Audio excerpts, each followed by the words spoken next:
Yo, what's up guys? We've talked about the top 10 draft picks at ngayon naman yung 11th pick ng Golden State Warriors na si Yaxel Landibor. 6'9", small forward pero 23 years old na siya.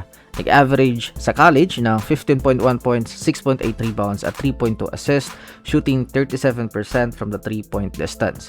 Naging Big Ten Player of the Year. This is a good pick from the Warriors kasi he can really help right away. Veterano na siya sa college ball. Tsaka, hindi nila kailangan ng player na i-develop pa. Kaya, we can understand kung bakit hindi sila pumunta kay Mara. Ito kasing si Yaxel, isasalang mo na lang. Versatile and a do-it-all forward. Pwedeng maging secondary creator na merong downhill slashing attack. Kaya nga, nabansagan din siyang Dominican Lebron. Plus yung kanyang defense. Merong 7'3" wingspan. Kayang mag-switch kahit anong posisyon. Tas, healing pa sina Jimmy Butler at Moses Moody.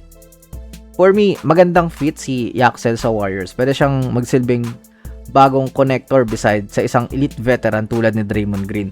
Huwag niya lang sasapakin.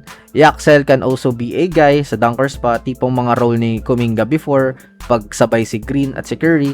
As in, marami siyang pwedeng gawin eh. Kaya kahit saan mo siya ilagay, sasakto talaga. Good pick dahil nasa win now situation ang kupunan. Para naman sa 12th pick ng OKC Thunder, grabe naman no, 7'3" center Ade Mara. Salamat sa value ni Paul George. Mara is a 21-year-old international prospect galing Spain. Merong 7'6" wingspan, 9'9" standing reach. Nag-average ng 12 points, shooting 67% from the field, 7 rebounds, and 3 blocks per game.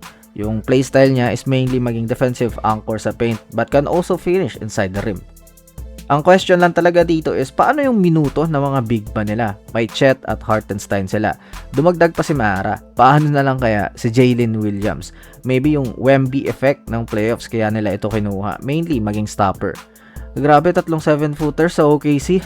Kahit hindi na mag-flop si SGA sana, itapon niya na lang sa ilalim. Pero may concern din naman sa perimeter defense ni Mara, lalo kung galing sa labas si Wemby.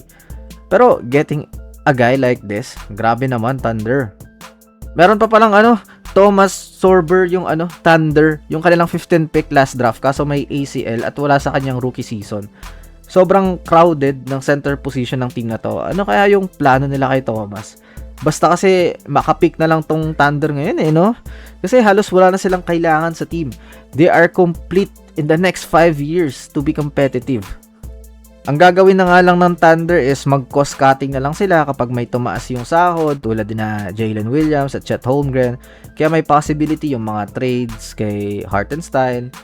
Kasi with Mara, nasa rookie contract pa lang naman siya. Pero this season, all out muna sila and wag munang mag-worry sa ibang season. Basta ngayon is kompleto, is napakadelikadong kalaban ng Thunder. And that's all for this video. Let me know all your thoughts in the comment section below. I will now step back. Bye-bye.